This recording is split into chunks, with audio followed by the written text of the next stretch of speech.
Start हमारा काम ही है।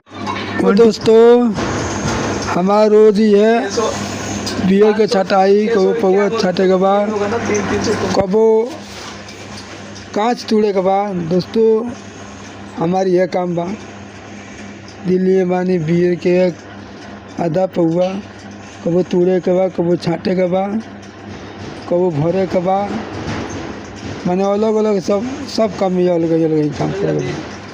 तो दोस्तों हमारे काम कैसा लगता, अच्छा लगता तो तनी कमेंट करी जा, शेयर करी जा, ताकि हमारे वीडियो आगे में चले, तो गरीबों को तनी मदद कर जाला। दोस्तों अगर काम ना कैले तो कुछ हो ना पाई, भोजन भी ना चली, साग सब्जी ना चली। तो दोस्तों हमने क्या वीडियो बनावला का मकसद ये बा, ये काम भी करे पड़ता और वीडियो भी बनाए पड़ता। अगर काम छोड़ दिया गया तो 2 रुपये जेब में नहीं खेवत। और ये सब काम से आगे ये बा, बियर के छटाई छाटतानी रोज। और कबो कांच तोड़े के बा, कबो छाटे के बा, कबो भरे के बा, कबो आधा हाथ, कबो पौवा हाथ, कबो बोतल। तो बियर में बानी बेरा हम बियर के वीडियो बनावतानी। तो दोस्तों वालों की अच्छा लगता तो तनी कमेंट, लाइक, सब्सक्राइब करी जाए, ताकि हमरो तनी दिन मंगी आओ जब हम अच्छा वीडियो बनाई और अच्छा दिखाई।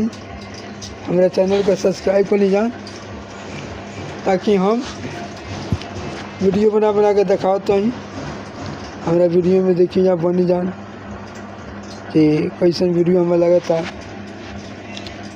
दोस्तों केहू वीडियो बनावता मजबूरी में बनावता, ताकि इसे आगे चल के 2 पैसा का आदमी हो जा। वीडियो बनाने के ये मसौदा बा। अब हम तो वीडियो बनावता नहीं, लेकिन अब पब्लिक के ऊपर सपोर्ट बा। पब्लिक सपोर्ट कर दी तो हमारे वीडियो आगे में चल जाई। जब आगे में चली तब हमरो काम अच्छा हुई। तो देखी जान एक माल उठाव लगे के धरक पड़ता। टर्बो किंगफिशर एक में, कबो बुडवाइजर चिड़िया एक में रखतानी, कबो लिया के बोरी में भर जावतानी, कबो कुछ करतानी तो कबो कुछ करे के पड़ता।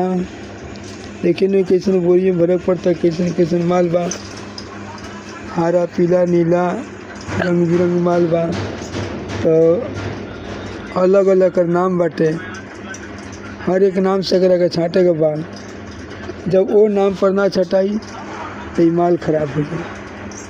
जब माल खराब हो जाए तो 1 रुपया ना मिली। यही सामने के ये छाटे के मिलल बा, छाटल जाता, सारा माल अलग अलग कर दियाई, अलग अलग भराई, तब एक पैसा मिली। तो अपन जौन ज़रूरतमंद काम बा वो कई जाई। न तो बिना छटले या भरले सियले 1 रुपया नहीं मिली। तो दोस्तों मेहनत करता नहीं, मेहनत का फल ज़रूर फलापित हुई। पाए सुने के नहीं खे, काम आदमी करता, करे का मौका बा, करता नहीं। हमारा वीडियो का तुम्हारे वाले देखिए लोग कैसे हम वीडियो बनावता नहीं। तो सब कोई लड़की के सपोर्ट कर लेता, मर्द के सपोर्ट नहीं करत। मर्द भी गरीब बा, औरत भी गरीब बड़ी, केहू अमीर नहीं के। बिना गरीबी के केहू वीडियो बनावे नहीं खे आवत। जे होशियार बा, पढ़ले लिखले बा, ओकर नौकरी होता, वो अपन रोजगार करता। हमनी के हौसला नहीं खे तो हमनी के वीडियो बनावता है। तो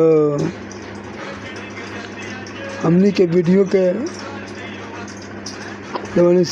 सब्सक्राइब लाइक करी जा, कि आगे में हमनी के वीडियो चलो और अच्छा वीडियो की। तो हिमाल किंगफिशर बा हंटर ह किंगफिशर हंटर टर्बो मस्त कई खल का माल बा कौन कौन माल के नाम बताई। तो सारा माल के ही जा छाट छूट के अब भर देवे के बा। तो दोस्तों एगो हम गाना जगह बतानी मरले बा हमरा के मुअले के मरवा हो जात बानी नाती हम नई हरवा हो जात बानी मरले बा मुअले के मरवा हो नाती जात बानी हम नई हरवा हो।